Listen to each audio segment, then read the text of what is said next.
မင်္ဂလာပါကျွန်တော်ဒီတစ်ပတ်အတွက် HCO USD ကျွန်တော်တို့ဈေးကွက်သုံးသက်ချက်လေးကိုမျှဝေပေးတင်ပါတယ်။ဒီတော့ကျွန်တော်တို့ HCO USD ရဲ့ weekly time frame ရဲ့ market အနေအထားကိုကြည့်မယ်ဆိုရင်ပြီးခဲ့တဲ့နှစ်ပတ်တာကာလအတွင်းဈေးကျကြမ်းခဲ့တဲ့အနေအထားကိုမြင်တွေ့ရတယ်။ Okay အခုလက်ရှိရှောင်းနေတဲ့ကျွန်တော်တို့ဈေးတန်းအနေအထားကိုကြည့်မယ်ဆိုရင်ဒါ weekly time frame ရဲ့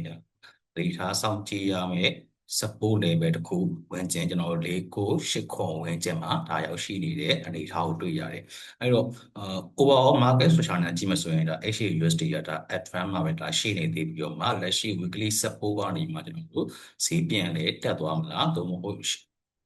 ဒီ support ကိုကျွန်တော်တို့ break out ဖြစ်ပြီးတော့မှဈေးဒီအကျဘက်ကိုကျွန်တော်တို့သွားနိုင်မလားဆိုတဲ့အနေအထားကိုကျွန်တော်တို့အနေနဲ့သုံးသပ်ကြည့်မယ်ပေါ့နော်။အဲ့တော့လက်ရှိ weekly time frame ရဲ့ data စောင့်ကြည့်ရမယ်ကျွန်တော်တို့ဈေးတန်းအနေအထားတွေကိုကျွန်တော်တို့ကြည့်မယ်ဆိုရင်လက်ရှိရောက်နေတဲ့ key support ရဲ့အောက်မှာနောက်ထပ်ကျွန်တော်တို့ weekly ရဲ့ key support ကျွန်တော်တို့4890ခုဝင်ကျင်မှာ key support အနေနဲ့နောက်ထပ်တစ်ခုကျွန်တော်တို့ထပ်တွေ့ရတယ်အဲ့တော့လက်ရှိရောက်နေတဲ့ဒီ support ကနေမှ break out ဖြစ်သွားခဲ့မယ်ဆိုရင်တော့ကျွန်တော်အောက်မှာရှိရဲ့နောက်ထပ် weekly strong support level ကိုနဲ့ကျွန်တော်4900ဝင်ကျင်เนาะကျွန်တော်4900ဝင်ကျင်ကျွန်တော်တို့ support တစ်ခုရှိနေပြီ okay ကျွန်တော်တို့ daily time frame ရဲ့ market structure အနေအထားကိုကျွန်တော်တို့တွက်ကြည့်မယ်ဆိုရင်လေ daily time frame ရဲ့လက်ရှိဖြစ်နေတဲ့ market structure ရဲ့ overall market structure ကတော့ကျွန်တော်တို့ advance မှာပဲကျွန်တော်တို့ရှိနေသေးတယ်okay အဲ့တော့လက်ရှိဖြစ်ပေါ်နေတဲ့ current market structure ကိုကျွန်တော်ကြည့်မယ်ဆိုရင်ဒါ day time frame မှာ market ဒီကျွန်တော်တို့ downtrend structure တစ်ခုကိုစပြီးတော့ပုံဖော်နေတဲ့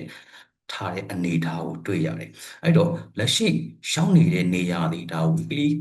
support နေရာမှာလည်းကျွန်တော်တို့ဖြစ်နေတယ်ဒီလက်ရှိသွားနေတဲ့ minor structure အနေနဲ့ကြည့်မယ်ဆိုရင်လည်း market ဒီ high ကျွန်တော် lower high ဒီနေရာမှာကျွန်တော် lower low level ကိုအနေနဲ့ market တွေပုံဖားတွေ့ရမယ်အဲ့တော့လက်ရှိရောက်နေတဲ့နေရာကနေမှနောက်ထပ်ကျွန်တော်တို့ lower high ဒီ weekly support ကနေမှပေါင်းဖြစ်ပြီးတော့မှနောက်ထပ် lower high level တစ်ခုအနေနဲ့ကျွန်တော်ပုံဖော်သွားလားဒါမှမဟုတ်အကြအားကောင်းပြီးတော့မှအောက်မှာဆက်ရှိနေတဲ့ကျွန်တော် weekly နောက်ထပ် support level ကျွန်တော်4900ဝန်းကျင်ကိုဒါဆက်ဆင်းသွားမလားဆိုတဲ့အနေအထားလက်ရှိမှာကျွန်တော်စောင့်ကြည့်နေရတဲ့အနေအထားတစ်ခုအနေနဲ့ကျွန်တော်တို့မြင်တွေ့ရတယ်ပေါ့နော် okay အဲ့တော့ဒီ daily time frame ရဲ့လက်ရှိသွားနေတဲ့ downtrend structure မှာလည်းဒီနေရာဒီကျွန်တော်တို့အတွက် lower low level တစ်ခုပုံဖော်လားဒါမှမဟုတ်ဆက်ပြီးတော့မှအကြအားကောင်းမလားဆိုတော့ကျွန်တော်ကြည့်ဖို့လုပ်တယ်။ okay အဲ့ဒါဆိုရင်ကျွန်တော်တို့ဒီ4 hour time frame ရဲ့ market structure အနေအထားကိုသွားကြည့်အောင်4 hour time frame ရဲ့ market structure အနေအထားကလည်းဒီမှာကျွန်တော် daily မှာပြောခဲ့တဲ့downtrend structure အတိုင်းပဲကျွန်တော်တို့ရှိနေတယ်ဒီမှာဆိုရင်တော့ပို့ပြီးတော့မှကျွန်တော်ထင်သာမြင်သာတယ်ကျွန်တော်မြင်တွေ့ရလိမ့်မယ် okay အဲ့တော့လက်ရှိရောက်နေတဲ့ဒီ weekly support ကျွန်တော်498080ခုဝန်းကျင်မှာ market ဒီကျွန်တော်တို့အကြအားနေနေပြီးတော့မှလက်ရှိကာလမှာကျွန်တော်တို့ sideways rate တစ်ခုအနေနဲ့ဒါသွားနေတဲ့အနေအထားကိုမြင်တွေ့ရတယ်เนาะသွားနေတဲ့အနေအထားတစ်ခုကိုကျွန်တော်တို့ဒါမြင်တွေ့ရတယ်အဲ့တော့ဒီနေရာကကျွန်တော်တို့အတွက် lower low level တစ်ခုသို့မဟုတ်ကျွန်တော်တို့ swing low level တစ်ခုအနေနဲ့ပုံဖော်ပြီးတော့မှနောက်ထပ် level တစ်ခုကိုသွားမလားအဲ့တော့4 hour ရဲ့ market structure အနေအထားကိုကျွန်တော်ကြည့်မယ်ဆိုရင်လည်းကျွန်တော်ဒီနေရာမှာ market ဒီကျွန်တော်တို့4 hour မှာခိုင်လာ chain တစ်ခုကျွန်တော်တို့ဖြစ်ပေါ်ထားတဲ့အနေအထားတွေ့ရမယ်ကျွန်တော်ဒီနေရာမှာနောက်ထပ် market ဒီ breakout structure တစ်ခုအနေနဲ့ကျွန်တော်တို့ပုံဖော်ထားတွေ့ရမယ်ဒီမှာကျွန်တော် breakout structure တစ်ခုကိုပုံဖော်ထားတဲ့နေရာမှာကြည့်မယ်ဆိုရင်တော့ကန်တဲ့ body နဲ့လုံးဝ clear breakout ဖြစ်ထားတာမဟုတ်ဘဲနဲ့ weekly support level ဒါမှဘောင်းအပေါ်ပြန်ကန်ခြင်းတဲ့ပုံစံမျိုးအနေထားတွေမှာ share တွေနဲ့ပဲကျွန်တော်တို့ breakout ဖြစ်ထားတဲ့အနေထားကိုတွေ့ရမယ်အဲ့တော့လက်ရှိဖြစ်ပေါ်နေတဲ့အနေထားတွေကျွန်တော်တို့ weekly support level တစ်ခုကို clear breakout မဖြစ်ခဲ့ဘူးဆိုရင်တော့ကျွန်တော်ခုနပြောတဲ့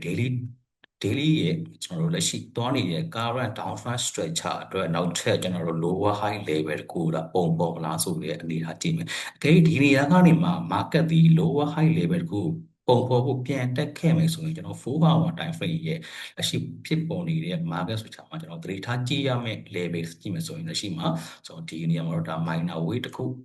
ဒီ minor ကျွန်တော် weight တစ်ခုအနေနဲ့ဒီနေရာမှာကျွန်တော် liquidity level တစ်ခုကျွန်တော်ရှိတယ်ပေါ့နော်။ okay နောက်ထပ်4 hour ရဲ့ကျွန်တော်တို့ နေထားကြည့်မယ်ဆိုဒီနေရာမှာကျွန်တော်တို့ရဲ့ major ကျွန်တော်တို့ resistance level တစ်ခုကျွန်တော်တို့ပုံဖော်ရနေတာတွေ့ရမယ်ဒီမှာသင် position သွားလိမ့်မယ်เนาะအဲ့မှာနောက်ထပ်ကျွန်တော်တို့အနည်းဆက်ဆုံးစဉ်းစားရမယ့်ကျွန်တော်တို့ resistance level တစ်ခုကိုကြည့်မယ်ဆိုရင်4100 20ပေါ့နော်5123 level မှာဒါကျွန်တော်တို့အတွက်4 hour ရဲ့ကျွန်တော်တို့စောင့်ကြည့်ရမယ် resistance level တွေရှိနေတယ်။ Okay အဲ့တော့ဒီနေရာမှာဒီ level ဒီကျွန်တော်တို့ lower high တစ်ခုကိုပုံဖော်မယ်ဆိုရင်ဒီနေရာတွေကကျွန်တော်တို့အတွက် lower high level တွေကျွန်တော်တို့ဖြစ်လာနိုင်မလားဆိုတော့စောင့်ကြည့်ရမယ် key resistance level တွေကျွန်တော်တို့ရှိနေတယ်နော်ဒါလက်ရှိသွားနေတဲ့ current market structure မှာအနည်းဆက်ဆုံးကျွန်တော် resistance level တွေရှိနေတယ် okay အဲ့တော့ကျွန်တော်တို့1 hour လောက်မှာဖြတ်ပြီးတော့မှဆင်ကြည့်အောင် okay 1 hour ရဲ့ကျွန်တော်လက်ရှိ market structure အနေထားမှာတော့ sorry ကျွန်တော်ပို့ပြီးတော့မှဒါ market ဒီ rate ပြီးနေတဲ့အနေထားတစ်ခုကိုကျွန်တော်ပို့ပြီး clear အနေနဲ့ကျွန်တော်တို့မြင်တွေ့နိုင်တယ်ပေါ့နော် okay အဲ့တော့တရှိသွားနေတဲ့အနေထားဒီကျွန်တော်တို့နောက်ထပ်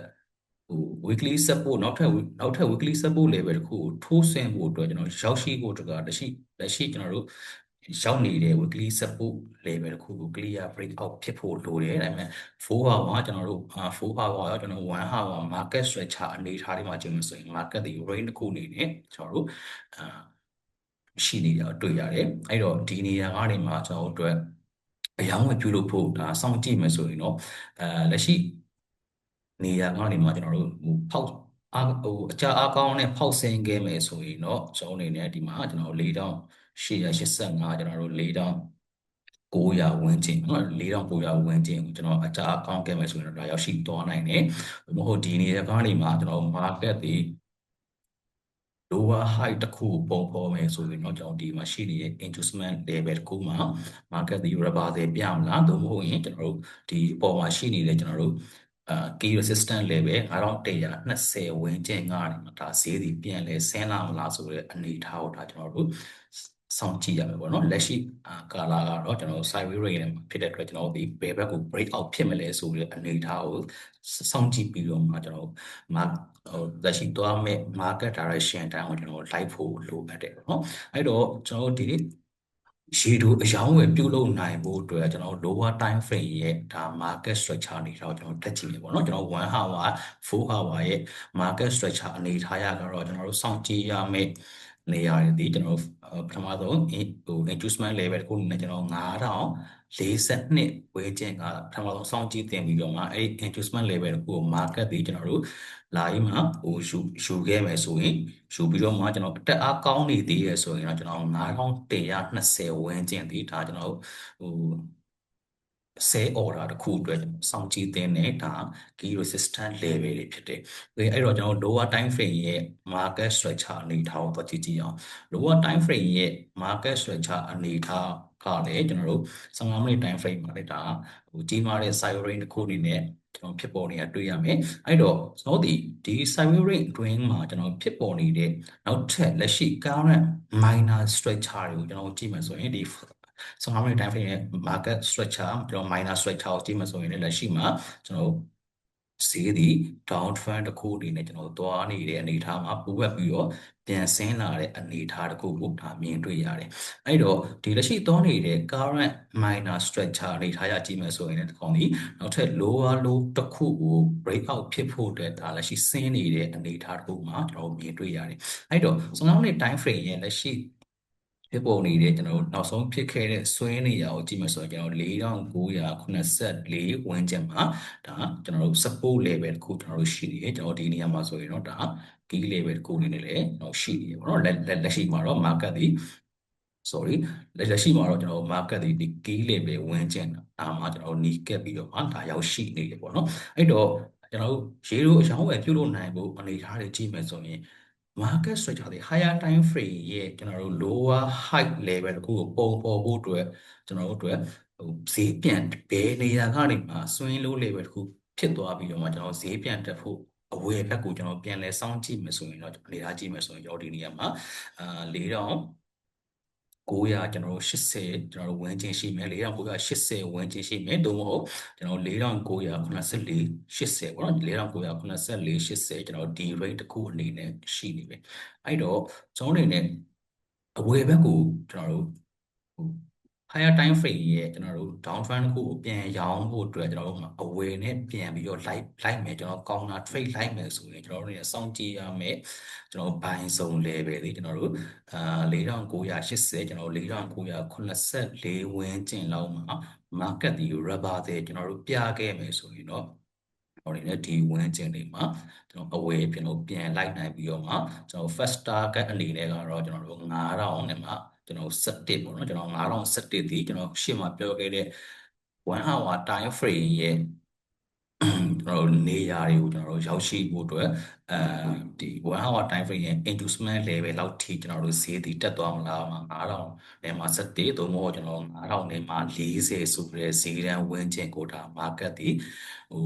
higher time frame ရဲ့ lower high level တစ်ခု swing high level တစ်ခုကိုတွားပြီးတော့ပုံဖော်ဖို့အတွက်ကျွန်တော် lower time frame က market structure ဒီနေရာမှာကျွန်တော်အတက်တစ်ခုကိုပုံဖော်မလားဆိုတဲ့အနေအထားကိုကြည့်လို့ရတယ်။အဲ့အတွက်ကျွန်တော်ဒီနေရာကနေမှ4980ကျွန်တော်4984ဝန်းကျင်ကနေမှ market ဒီ full reversal ပြခဲ့မယ်ဆိုရင်ကျွန်တော်တို့နေနဲ့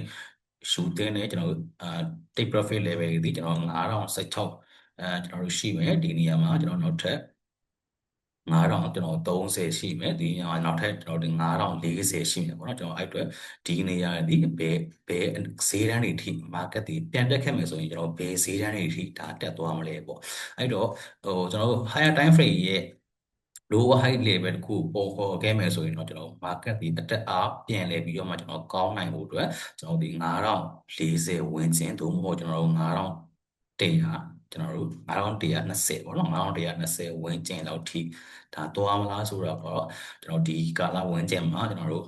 buyer pressure တွေအရင်များလာခဲ့တယ်ဆိုရင်တော့ကျွန်တော်ဒီ lower higher time frame ရဲ့9120ဝန်းကျင်လောက်ထိတော့ဒါဒီဈေးတက်သွားနိုင်တဲ့အနေအထားတစ်ခုရှိတယ်ပေါ့နော်အဲ့တော့ရေတို target အနေနဲ့ကတော့လက်ရှိ15မိနစ် time frame ရဲ့အနည်းဆက်ဆုံးရှိတဲ့ကျွန်တော် resistance level တွေဒီဒါကျွန်တော်တို့အတွက်ယူသင်းနဲ့အမျက်ယူသင်းနဲ့ဒါဈေးတန်းတွေပဲဒါဖြစ်ပါတယ်အဲ့တော့ကျွန်တော် overall ပြန်လဲပြီးတော့မှအနည်းချုပ်ရမယ်ဆိုရင်တော့ကျွန်တော်လက်ရှိမှာ weekly support နေရာမှာဈေးတန်းတွေကျွန်တော်တို့ရောက်ရှိနေတယ်ကျွန်တော်တို့ daily ရဲ့အနေအထားကိုကြည့်မယ်ဆိုရင်လည်းကျွန်တော်တို့ clear breakout ဖြစ်မထားသေးတဲ့အနေအထားကိုလည်းကျွန်တော်မြင်တွေ့ရမယ် daily 84မှာလက်ရှိရောက်နေတဲ့ weekly support ကိုကျွန်တော် clear breakout ဖြစ်မထားတဲ့အနေအထားတစ်ခုကျွန်တော်မြင်တွေ့ရတယ်1 hour time frame ရဲ့ market structure မှာလည်းကျွန်တော်တို့အလားတူပဲတွေ့ရတယ်အဲ့တော့ကျွန်တော်လက်ရှိအယောင်းဝယ်လုပ်ဖို့စောင့်ကြည့်ရမယ်ဆိုရင်တော့ကျွန်တော်ရေတိုအယောင်းဝယ်အတွက်စောင့်ကြည့်ရမယ်ဆိုရင်တော့ကျွန်တော်တို့4980ဒါမှမဟုတ်4983ဝန်းကျင် rate နဲ့မှာ market ဒီ full reversal ပြခဲ့မယ်ဆိုရင်တော့ကျွန်တော်တို့ buying order ကျွန်တော်ရရှိနိုင်ပြီးတော့မှကျွန်တော်အမျက်ယူရမယ်ဈေးတန်းကတော့ကျွန်တော်15မိနစ် time frame ရဲ့အနည်းဆက်ဆုံး resistance level တွေမှာကျွန်တော်တို့အမျက်ယူသင့်တယ်။ဒါပေမဲ့အတက်အားကောင်းခဲ့မယ်ဆိုရင်တော့ကျွန်တော် higher time frame ရဲ့ key level တစ်ခုဖြစ်တဲ့ကျွန်တော်9120ဝန်းကျင်ထိအစေးဒီကျွန်တော်အတက်အားကောင်းနိုင်တဲ့အနေအထားကိုမြင်တွေ့ရတယ်ပေါ့နော်။ Okay အားလုံးပဲကျွန်တော်အကျိုးမဲ့ရတဲ့ trader များကျွန်တော်ဖြစ်ကြပါစေလို့ကျွန်တော်ဒီနေရာမှာစုမကောင်းတောင်းပေးပါတယ်။အားလုံးကျေးဇူးတင်ပါတယ်ခင်ဗျာ။